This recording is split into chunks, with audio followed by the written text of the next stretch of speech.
మహిళలకు 33% రిజర్వేషన్లలో బీసీ మహిళలకు జనాభా ప్రాతిపదికన సబ్ కోటా కల్పించాలని ఆంధ్రప్రదేశ్ బీసీ సంక్షేమ సంఘం నాయకురాలు ఎస్ జయశ్రీ అన్నారు. స్థానిక బీసీ సంఘం కార్యాలయంలో ఆమె మాట్లాడారు. ఈ కార్యక్రమంలో నాయకులు పారేపల్లి మహేష్, స్వాతి తదితరులు పాల్గొన్నారు.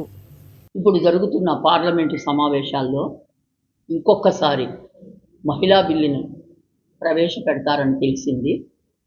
మేము గత సమావేశాల్లోనే ఈ మహిళా బిల్లుని మోడీ గారు ప్రవేశపెట్టినందుకు మేము మహిళలుగా మొత్తము మహిళా లోకం అందరి తరఫున మా కృతజ్ఞతాభినందనలు ఆల్రెడీ తెలియజేశాము.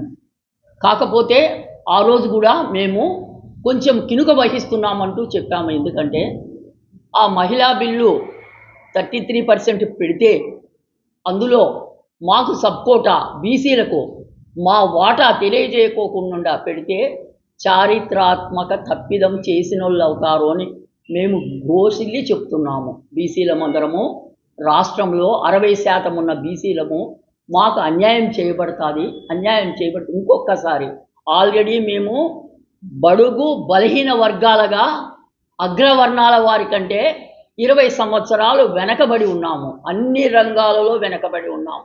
ఆర్థికంగా, సామాజికంగా వెనకబడి ఉన్నాము. రాజకీయంగా చెప్పాల్సిన అవసరమే లేదు. We are at zero. సో మేము ఈ మీడియా ద్వారా చెప్తుండేది ఏమంటే మా బీసీలమందరము వెనకబడినాము. అందులో 60% ఉన్న మహిళలుగా రేపు రొద్దున పెట్టబోతున్న ఈ చట్టములో సవరణ చేసి మాకు ఇవ్వాల్సిన ఉప బిల్లు అంటూ ఇవ్వకపోతే, అంటే సవరణ చేసి మా బీసీ మహిళలకు సబ్ కోటా అంటూ ఇవ్వకపోతే ఇంకొకసారి మళ్ళీ మీరు తప్పిదం చేసిన వాళ్ళు అవుతారు. చట్టాన్ని సవరిస్తారా? సవరించండి, మాకైతే న్యాయం చేయండి. మరి రాష్ట్ర వ్యాప్తంగా కూడా బీసీలకు ఇటువంటి సమస్యలు వచ్చినా కూడా ముందుండి ప్రతి సమస్య మీద పోరాడుతున్న మా నాయకుల ఆధ్వర్యంలో మేము కూడా ఎప్పుడు నిరంతరం కూడా బీసీల కోసం పనిచేస్తున్నాం.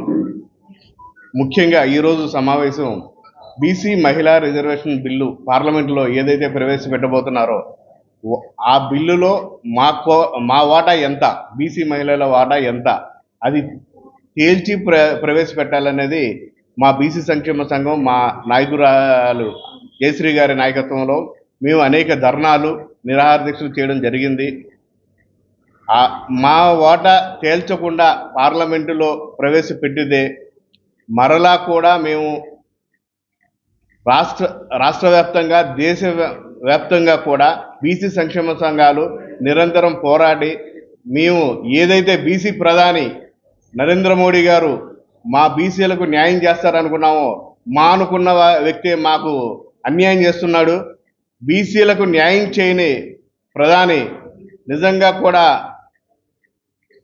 ఖచ్చితంగా కూడా బుద్ధి చెప్పే రోజు వస్తుందని ఈ సందర్భంగా తెలియజేసుకుంటూ, మరి నిన్న మనం చూసాము ఢిల్లీలో జంతర్ మంతర్ దగ్గర విద్యార్థులు, చిన్నపిల్లలు నీట్ పేపర్స్ లీకేజ్ గురించి వాళ్ళు చేసిన ధర్నాలకి వాళ్ళని రక్తాన్ని కళ్ళజూశాడు నరేంద్ర మోడీ.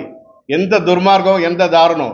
మరి మిమ్మల్ని నమ్ముకుంది మీరు తండ్రి వల్లే దేశాన్ని, ప్రజల్ని కాపాడాలి, కానీ మీరే మా రక్తాన్ని కళ్ళజూస్తే మేమెవరికే చెప్పుకోవాలి. దయచేసి మీరు నిరంకుశత్వంగా పరిపాలన చేస్తున్నారు. అది మార్చుకొని ప్రజలకు న్యాయం చేసే విధంగా పనిచేయాలని ఈ సందర్భంగా తెలియజేసుకుంటున్నాం. అందరికీ నమస్కారం. మీడియా మిత్రులందరికీ ముందుగా నమస్కారం తెలియజేస్తున్నాము. ఈరోజు ఆంధ్రప్రదేశ్ రాష్ట్ర బీసీ సంక్షేమ సంఘం రాష్ట్ర కార్యాలయంలో మా అధ్యక్షులు కేసన్ శంకరరావు గారు, అలాగే రాష్ట్ర మహిళా అధ్యక్షురాలు జయశ్రీ గారు, అలాగే యువజన అధ్యక్షులు మహేష్ గారు ఆధ్వర్యంలో ప్రెస్ మీట్ నిర్వహించడం జరుగుతుంది. రానున్న అసెంబ్లీ సమావేశాల్లో మహిళా బిల్లును ప్రవేశపెడతారని మాకు సమాచారం తెలిసింది.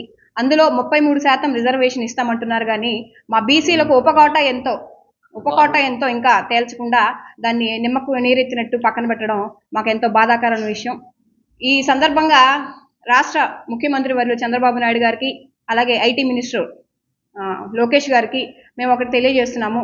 మీరు ఎన్నికల్లో భాగంగా మాకు మహిళా బిల్లును ప్రవేశపెట్టారు, సంతోషకరం. కానీ బీసీలే మా పార్టీకి వెన్నుముక, బీసీలే మాకంతా ముందుండి నడిపించే అని చెప్పే మీరు బీసీలకు ఉపకోట కేటాయించిపోవడం అనేది ఎంతో విచారకరం. ఈ సందర్భంగా మీ అందరికీ ఒకటి తెలియజేస్తున్నాము. మీ తెలుగుదేశం పార్టీలో ఎలా అయితే కార్యకర్తలు అలాగే నాయకులు ఉన్నారో బీసీ సంఘం కూడా దానికి ఏం తక్కువ కాదు. మాకు కూడా రాష్ట్రం మొత్తంలో ప్రతి నియోజకవర్గంలో మాకు కూడా ఉన్న ఈ బీసీ సంఘంలో కూడా మాకు కార్యకర్తలు నాయకులు ఉన్నారు. ప్రతి ఒక్కళ్ళు కూడా చూస్తూ ఉన్నారు. మీరు ఏదైతే మాకు ముందు చెప్పినట్టు చేయకుండా మమ్మల్ని ఇలా నిమ్మకు నీరెత్తినట్టు పక్కన పెడుతున్నారు, అందరూ చూస్తూ ఉన్నారు. కూటమి ప్రభుత్వానికి మా శంకర్రావు గారు ఆ టైంలో మీరు గెలిచేంత వరకు కూడా సపోర్ట్ చేసి మిమ్మల్ని అందరినీ ముందుండి నడిపించడం జరిగింది.